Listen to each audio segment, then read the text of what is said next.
أنا محمد جمال الدين حسين من إندونيسيا.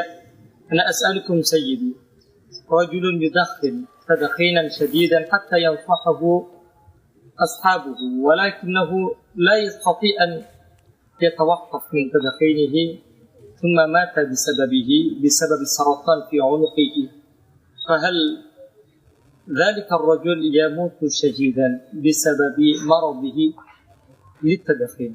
جزاكم الله خيرا. السلام عليكم ورحمة الله وبركاته. وعلیکم السلام ورحمۃ اللہ وبرکاتہ. یہ غالباً انڈونیشیا سے سوال تھا.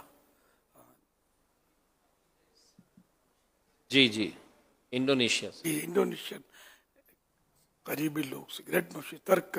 ایک شخص بہت زیادہ سگریٹ پیتا تھا، اسے قریبی لوگ سگریٹ پینے سے رکنے یعنی باز رہنے کا مشورہ دیتے تھے کہ مت پیو، لیکن وہ سگریٹ پینا چھوڑ نہ سکا. کچھ عرصے بعد اسے گلے کا کینسر ہو گیا اور وہ انتقال کر گیا.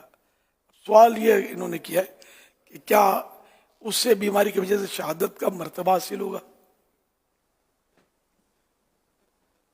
سگریٹ نوشی ہے تو نقصان دہ بتایا تو یہی جاتا ہے، کینسر کا خطرہ ہے یہ بھی بتایا جاتا ہے، لیکن لوگ ذرا باز نہیں آ رہے.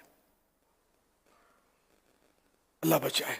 البتہ یہ کہ اب کینسر کے مرض میں کوئی فوت ہو جائے اس کو شہید کے تعلق سے پڑھا تو نہیں ہے، کیونکہ یہ وبائی مرض نہیں ہے. وبائی مرض میں جو فوت ہو جائے نا وہ شہید ہوتا ہے. جیسے کہ کووڈ بہت زور پکڑ گیا تھا، یہ وبائی مرض کی صورت اختیار کی تھی اس نے، تو ان دنوں اموات بھی کافی ہو رہی تھی، تو وہ تو مطلب وہ شہید. اب بھی ہے یہ وبائی مرض، کووڈ تو ہے، دنیا میں ہے، پاکستان میں ہے، کراچی میں ہے، لیکن وہ شدت نہیں ہے اس کی. اور اللہ کرے کہ یہ چلا جائے، ہم محفوظ رہیں اس سے. کینسر کے بارے میں کچھ پتہ نہیں ہے کہ کینسر کا مریض اگر فوت ہو گیا، نہیں اس کو یہ نہیں کہا جائے گا کہ اس نے سگریٹ پیا اگر تو وہ گناہگار ہوا اور وہ احتیاط نہیں کی مارا گیا تو اب اس کو شہید کیوں کہا جائے ورنہ شہید تھا. تو یہ کنڈیشن تو نہیں چلے گی کہ سگریٹ پینا فی نفس ہی. یہ ذہن میں رکھیے، بعض لوگ تھوڑا شدت پسندی پر اتر آتے ہیں اور بولتے ہیں یہ نشہ ہے. یہ وہ لوگ نشہ کہتے ہیں جن کو نشے کی ڈیفینیشن معلوم نہیں ہوتی کہ نشہ ہوتا کیا ہے. یہ چائے کو بھی نشہ بولتے ہوں گے، چائے کے بغیر نہیں چلتا، آدمی کو سر چڑھ جاتا ہے، چائے پیتا ہے تو بولے نشہ ہے. یہ نشے کی تعریف نہیں ہے. نشے کی تعریف، نشے کی ڈیفینیشن یہ ہے کہ کوئی چیز اس طرح کی استعمال کی جس سے عقل میں فطور آ گیا. عقل جو ہے یہ بدل گئی، سمجھو.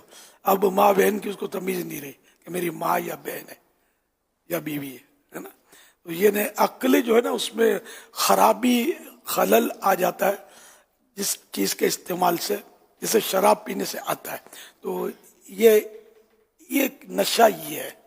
سگریٹ سے ایسا نہیں ہوتا نا، یہ پھونکتے رہتے ہیں. اچھا پھر آپ بولیں گے، بعض لوگ بولتے ہیں کہ جو شراب کے عادی ہوتے ہیں ان کو تو پتہ ہی نہیں چلتا، بالکل وہ نارمل ہوتے ہیں.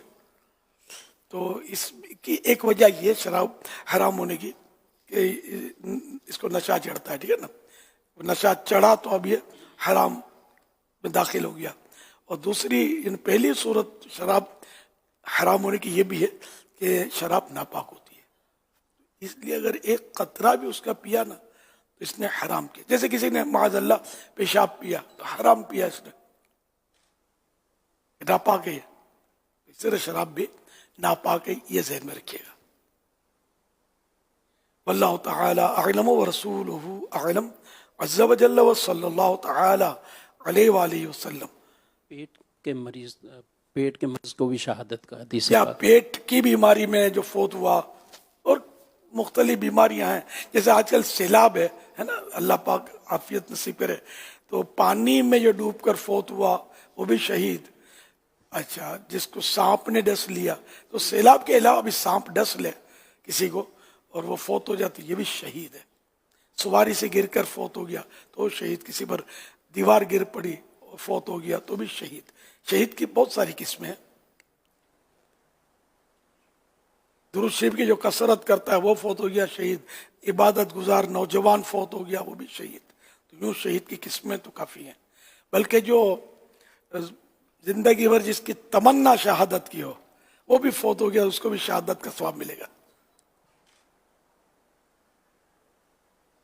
صلو علی الحبیب صلی اللہ علی محمد.